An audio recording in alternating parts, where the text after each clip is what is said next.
em resumo.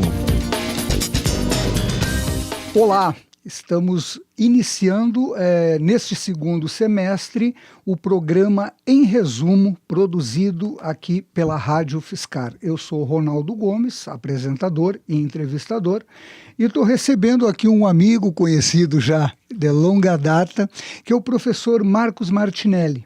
O professor Marcos Martinelli é doutorando aqui do Departamento de Ciência, Tecnologia e Sociedade. Ciência, Tecnologia e Sociedade da UFSCar, não é? E é professor na Universidade do Brasil na área de Direito e de Administração. Além disso, ele ocupa alguns cargos nacionais e que isso envolve a pesquisa dele, que é o que nós pretendemos discutir nesta primeira edição do segundo semestre do programa Em Resumo. Marcos, é uma satisfação te reencontrar e te receber aqui no programa. Muito obrigado por aceitar o nosso convite. Eu que agradeço, Ronaldo, agradeço toda a sua equipe, acolheu a gente tão bem.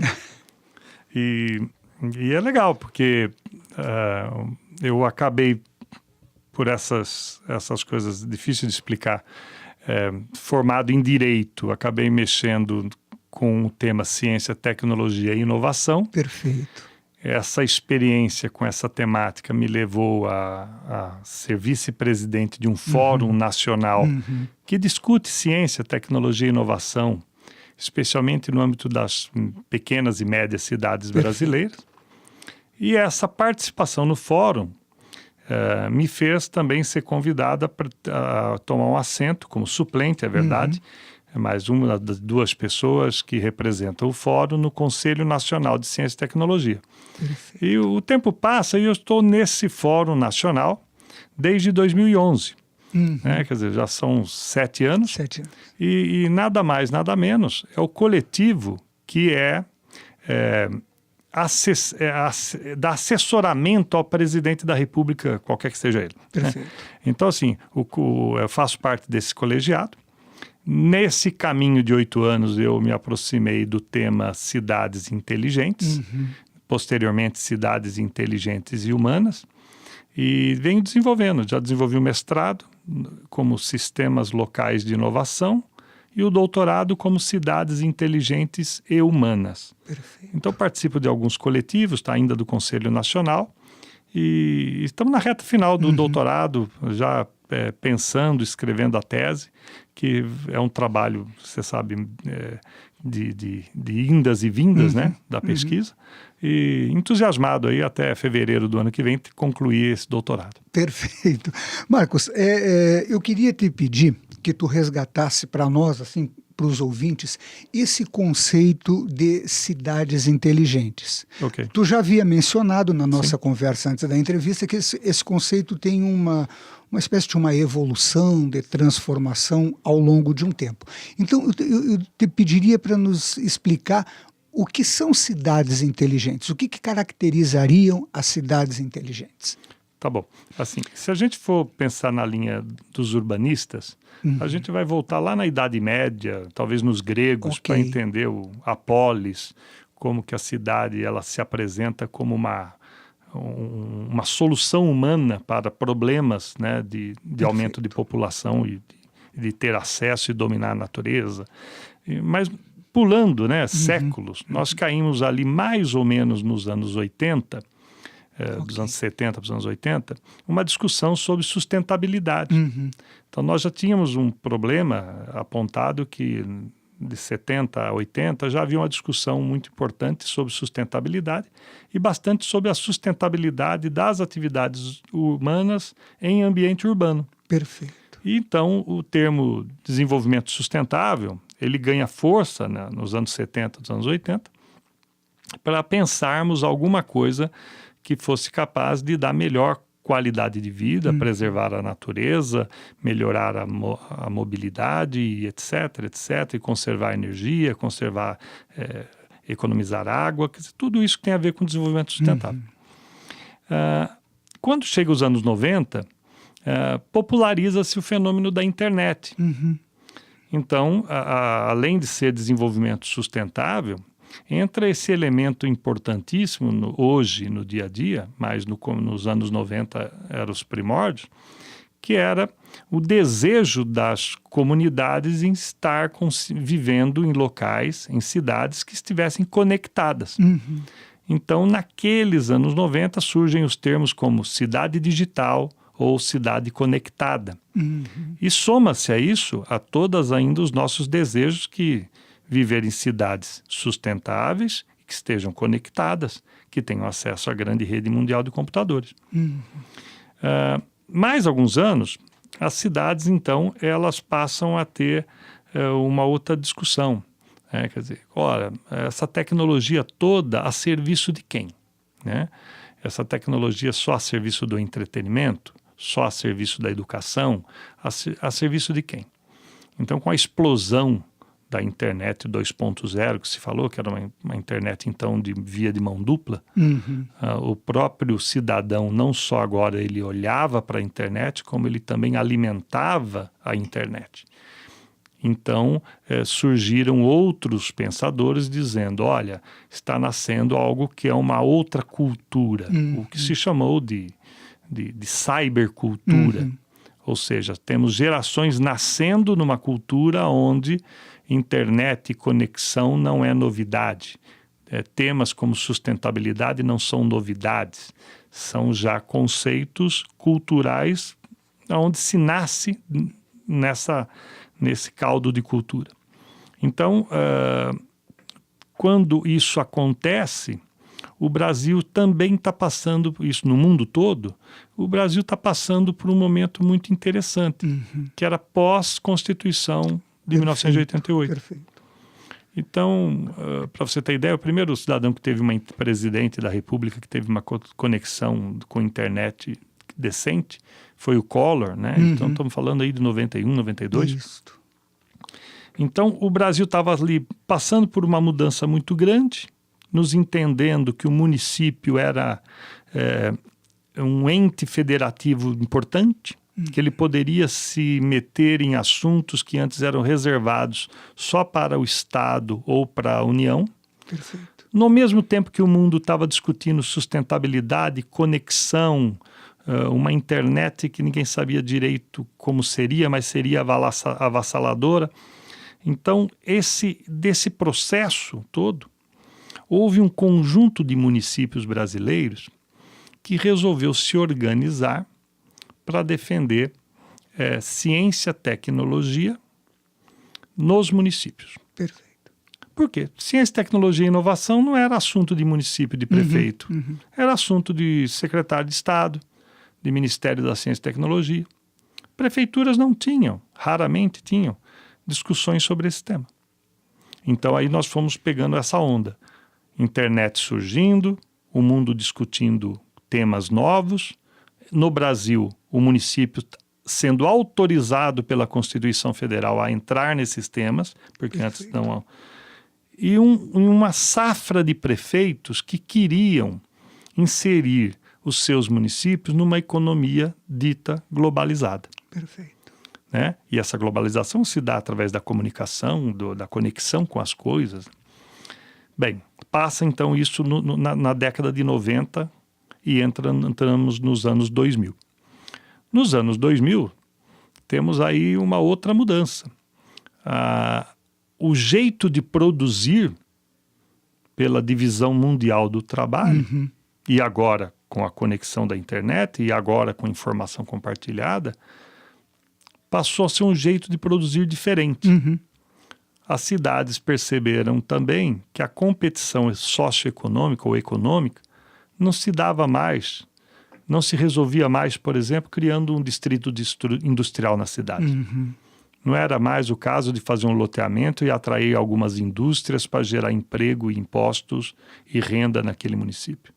Tinha algo diferente, o mundo que agora era conectado, preocupado com sustentabilidade, com crianças que já eram jovens, com uma outra cultura, prefeitos querendo entrar numa nova agenda de desenvolvimento, e o desenvolvimento conectado com o mundo, mas que, no fundo, ainda precisava gerar emprego e renda dentro daquele município. Perfeito. E que não se resolvia mais com a indústria clássica.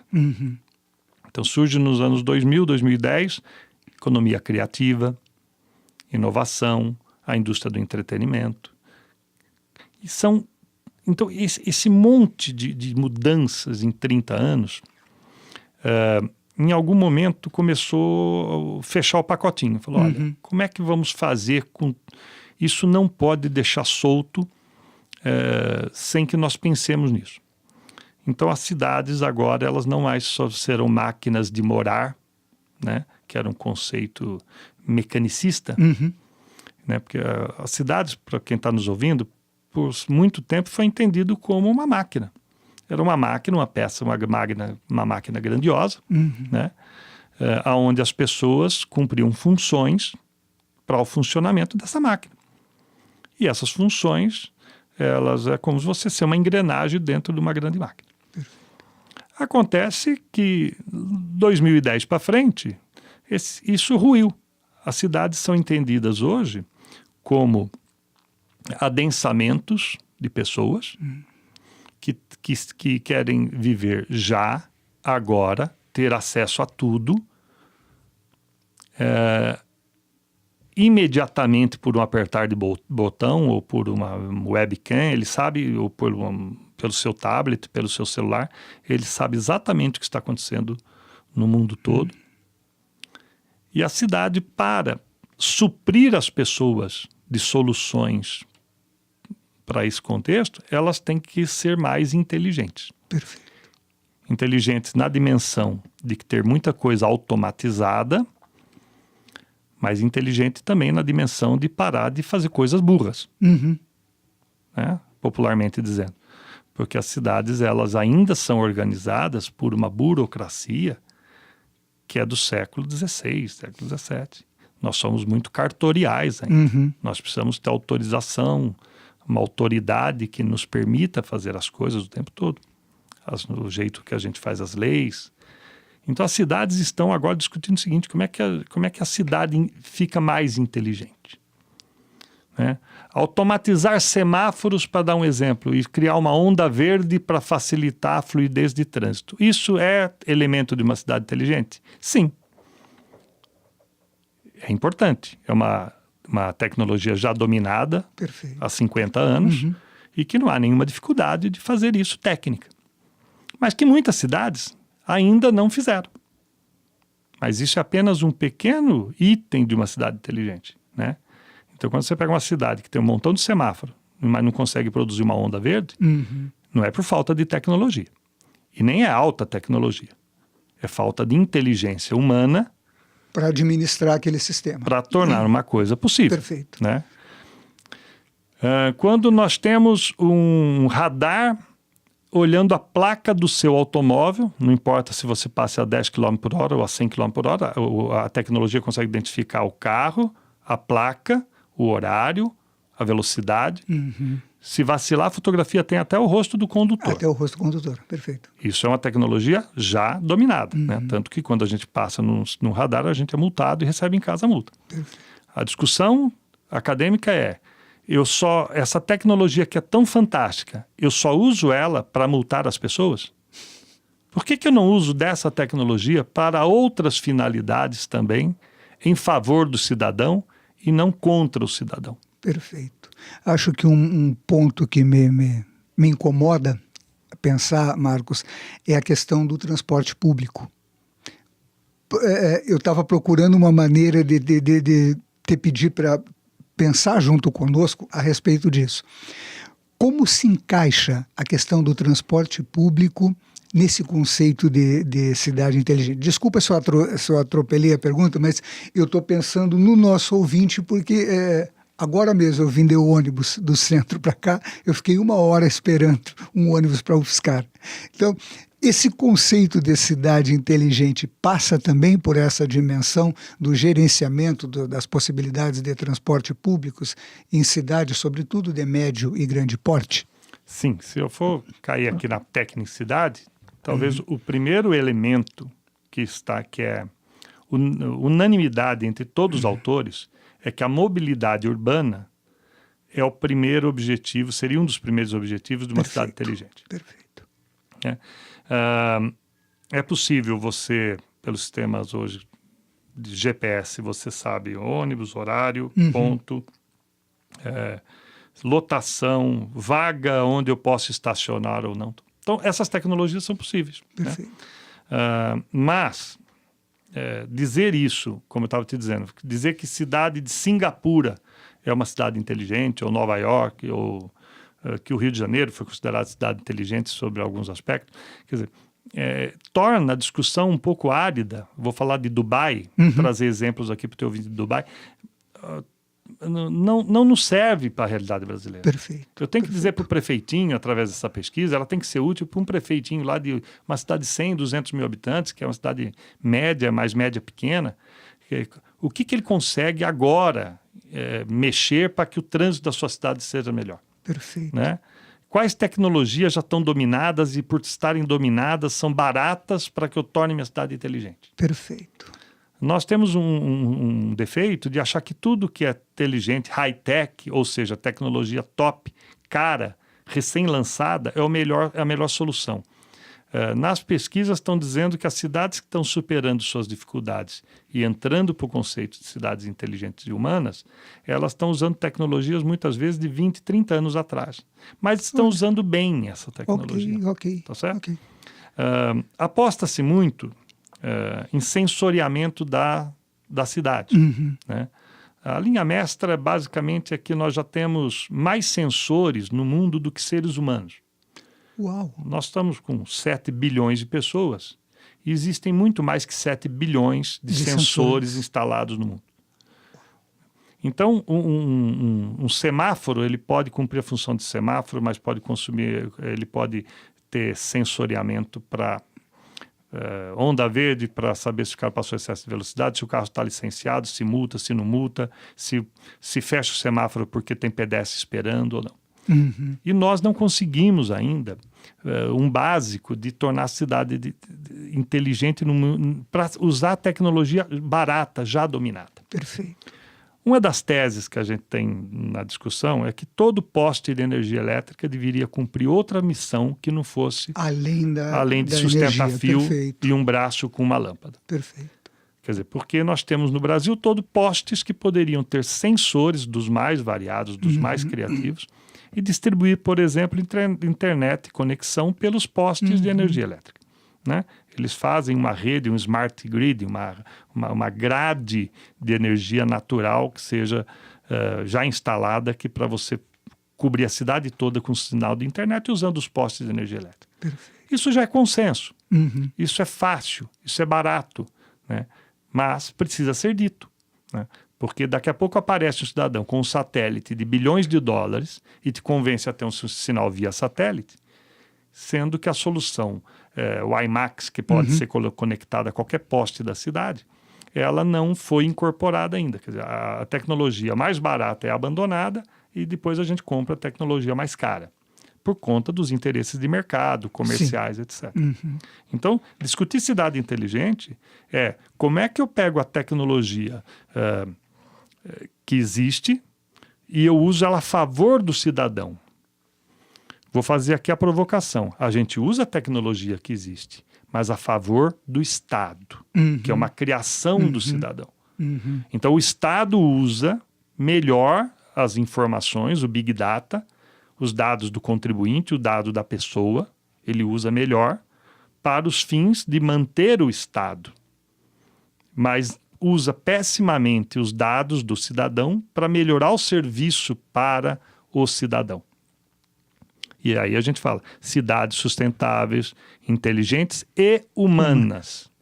Porque se a gente usa toda a tecnologia, o investimento para melhorar a performance do Estado, isso está errado. Nós temos que usar a tecnologia dominada, e vários são os exemplos, para melhorar o serviço para o cidadão.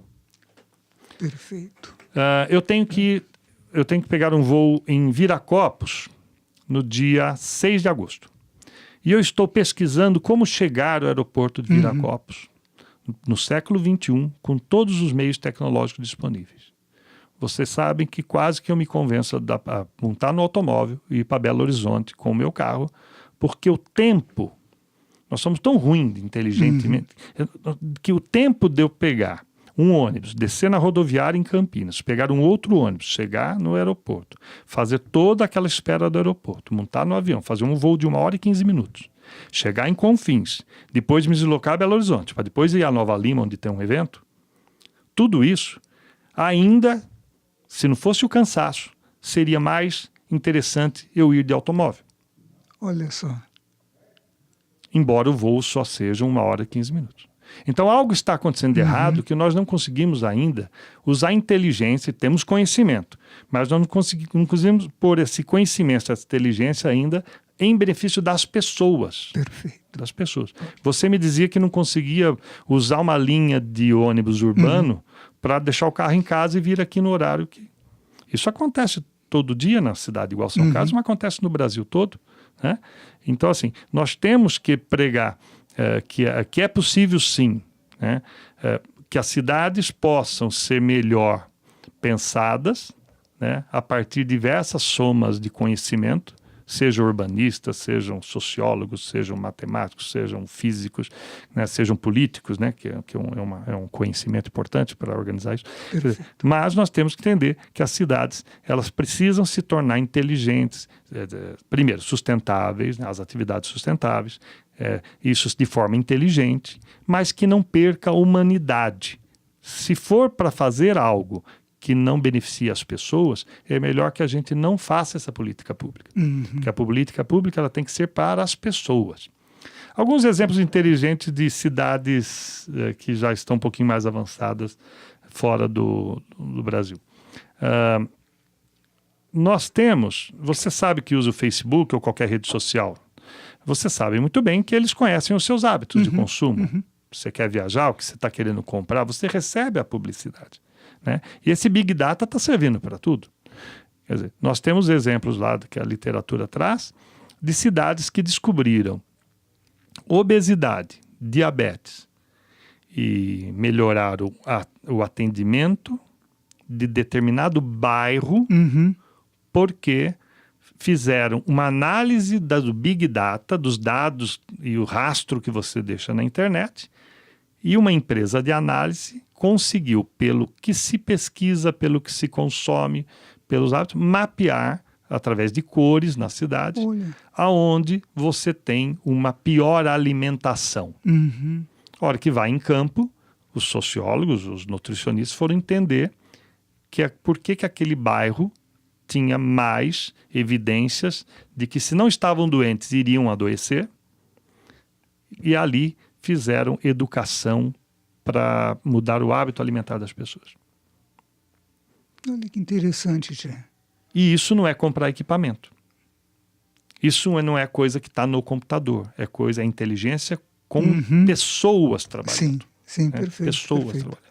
Então, é por isso que essa ideia da cidade inteligente e humana, né? Insisto isso, porque só cidade inteligente pode ser alguém te convencendo a pegar o dinheiro público, comprar um monte de computador, instalar um monte de sensor, pagar uma grande multinacional que fez o trabalho de venda do equipamento, outra empresa brasileira que fez a instalação, bate a fotografia de inauguração desse aparato tecnológico e 15 dias depois ninguém sabe mais para que esse troço serve.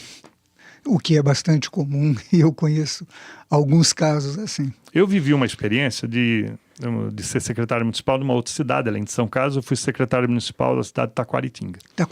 Fizemos um trabalho para for cidade digital. Algumas antenas, internet gratuita com serviços públicos. Fiz até a compra do equipamento, instalação e teste dos equipamentos, depois eu saí do governo. Voltei lá 2 anos depois e perguntei como é que está o nosso aparato tecnológico? Compramos, gastamos dinheiro para isso. E disse, estão desligados. Demorou 1 ano porque não tinha conexão com fibra ótica ou qualquer coisa que valha para pôr a conexão.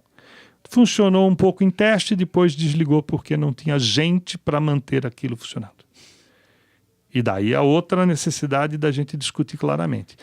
As coisas têm que ser humanas. Se os projetos são ótimos, mas se não tiver gente fazendo gestão, não vai funcionar. Quem vendeu o equipamento está feliz.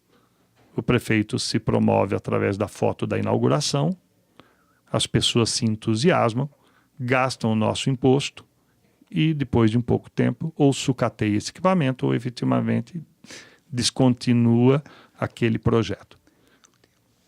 Então, essa é a dúvida, né? Como é que a gente briga com a realidade brasileira frente ao mundo em constante mutação? Muito bom.